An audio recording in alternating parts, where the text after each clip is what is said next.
Assalamualaikum warahmatullahi wabarakatuh. Saya Ahmad Syarif, owner dari media berita desa online. Sekarang saya ingin coba memberikan gambaran tugas dari kontributor media berita desa online. Yang pertama, perlu kami sampaikan di sini bahwa tugas dari kontributor atau wartawan lepas media berita desa online adalah mencari bahan liputan di desa tempat tinggalnya atau desa-desa di sekitarnya. Artinya yang bisa terjangkau untuk liputan dengan biaya yang seadanya, artinya terjangkau untuk mencapai lokasinya. Kemudian objek-objek yang bisa diliput adalah kegiatan-kegiatan yang sifatnya membangun atau sifatnya mempunyai kaitan dengan masyarakat di pedesaan. Seperti misalnya kegiatan-kegiatan Karang Taruna, PKK, atau kegiatan-kegiatan di desa, pembagian BLT, atau ada pertemuan-pertemuan di desa, kegiatan-kegiatan seperti itu. Atau bisa kegiatan-kegiatan pertanian, kelompok tani, itu bisa menjadi objek liputan dari kontributor berita desa online. Kemudian dalam setiap liputan, kontributor wajib membawa kartu pengenal. Kartu pengenal ini harus dibawa agar orang tahu bahwa kita memang adalah seorang jurnalis dari berita desa online. Kemudian dalam melakukan liputan, sebisa mungkin kontributor mencoba menggali informasi terkait apa yang akan diliput tersebut. Kemudian juga harus mendokumentasikan, mengambil gambarnya. Karena untuk menjadi berita itu harus ada foto. Artinya foto harus ada, ini menjadi syarat utama. Jadi setiap tulisan harus ada fotonya. Foto minimal ada 3 foto yang dikirim ke redaksi. Kemudian ada narasumber. Jadi kalau bikin berita harus ada orang yang diwawancarai. Misalnya kalau beritanya berita PKK, maka harus mewawancarai yang terkait dengan PKK itu. Bisa ketua PKK-nya, bisa kader PKK-nya. Ketika mewawancarai Karang Taruna, maka bisa ketua Karang Taruna, bisa anggota Karang Tarunanya.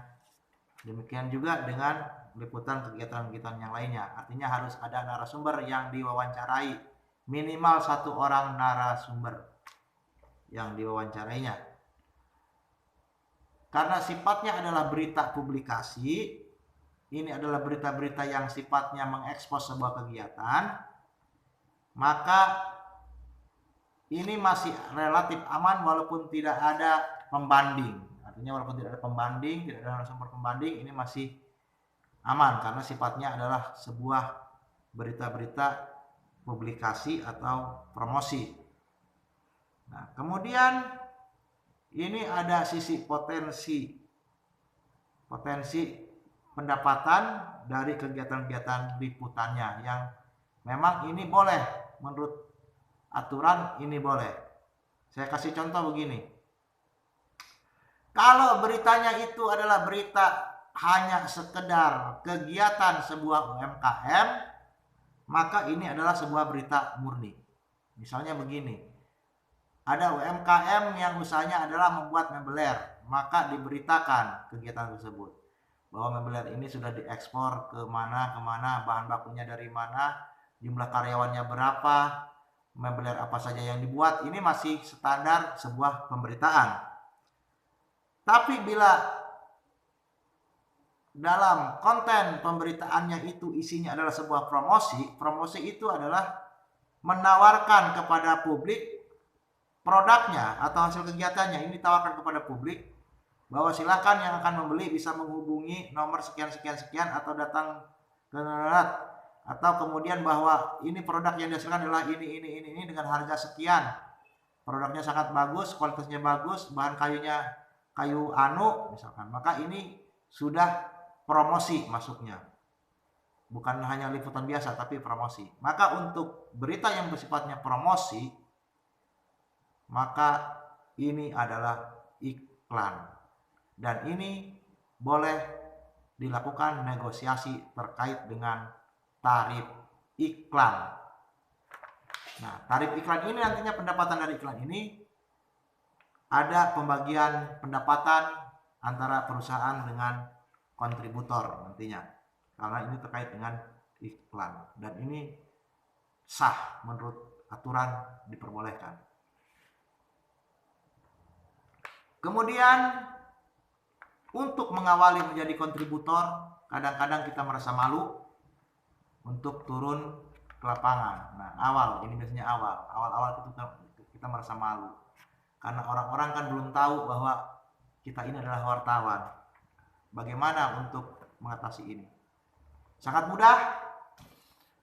Di media berita desa online ini, setiap kontributor kami sudah membuat banyak tutorial terkait dengan apa itu jurnalis, dasar-dasar jurnalis, kode etik jurnalis, aturan jurnalis, sejarah jurnalis, semua, bahkan trik bagaimana melakukan wawancara, bagaimana mengawali menulis berita, itu sudah ada semua.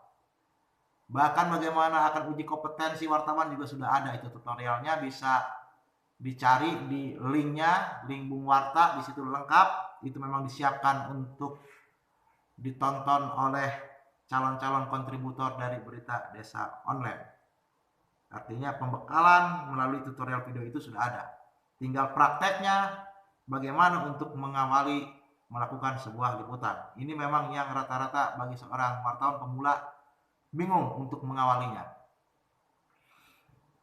Maka cara yang harus dilakukan adalah kita mulai dengan membuat berita terkait keluarga kita dulu. Hitung-hitung kita latihan, kita buat berita terkait dengan keluarga kita dulu sebagai narasumber. Misalnya, bagaimana kita membuat berita tentang kesadaran memakai masker atau melakukan 3M. Yang menjadi narasumbernya bisa keluarga kita, bisa anak kita, bisa istri kita. Maka kita foto anak kita atau istri kita sebagai nanti untuk di beritanya. Isinya adalah kesadaran untuk menggunakan masker. Jadi yang kita wawancari keluarga kita dulu. Jadi itu sejudul tuh. Kemudian kita bergeser kepada anggota keluarga yang lain, atau kita bergeser tema yang lain, bisa. Jadi bisa kita keluarga kita dulu yang dibuat sebagai ajang untuk melatih kita dalam menulis berita. Bagaimana beritanya? Untuk pemula pasti memang masih kebingungan, tapi dari kebingungan itulah yang akan menjadi pelajaran bagi kita. Yang penting buat aja dulu tulisannya, kirim dulu fotonya, kirim ke admin, nanti setelah menjadi berita seperti apa beritanya. Itu yang kita pelajari. Setelah jadi berita, ternyata setelah diunggah ke website beritanya, ternyata jauh berbeda, maka perbedaannya seperti apa? Itu yang harus kita pelajari, sehingga kedepannya bisa kita ikuti gaya-gaya yang sudah jadi tersebut. Kemudian setelah kita menuliskan berita tentang keluarga kita, kita bisa bergeser kepada orang-orang yang dekat kepada kita, yang punya profesi. Kita bisa kaitkan temanya, bisa tetap kepada COVID-19, kesadaran COVID-19, atau kepada tema-tema kegiatan dia, seputar aktivitas dia, atau pendapat dia, atau buah pikiran dia, boleh. Artinya kita lancarkan dulu keberanian kita untuk menulis. Itu dulu. Dan di berita desa online itu diberikan keleluasaan untuk itu. Karena kita semua bertahap prosesnya, sambil belajar, sambil dibimbing nanti oleh admin atau redaktur kita, dibimbing setiap waktu. Karena semua kontributor di media berita desa kan dimasukkan dalam grup, dalam grup wartawannya, maka di situ akan menjadi sarana diskusi bagi antar wartawan dan juga dengan redakturnya. Yang penting awali dulu menulis, kita biasakan dulu menulis, sehingga menulis menjadi sebuah kebiasaan atau menjadi sebuah hobi. Oke, selamat kepada kontributor yang sudah bergabung. Mudah-mudahan kehadiran teman-teman kontributor di media berita desa online bisa menambah kekuatan dari media ini dan semakin bisa dicintai oleh masyarakat banyak, khususnya di pedesaan. Selamat bekerja. Bila taufiq wal hidayah. Assalamualaikum warahmatullahi wabarakatuh. Tetap semangat.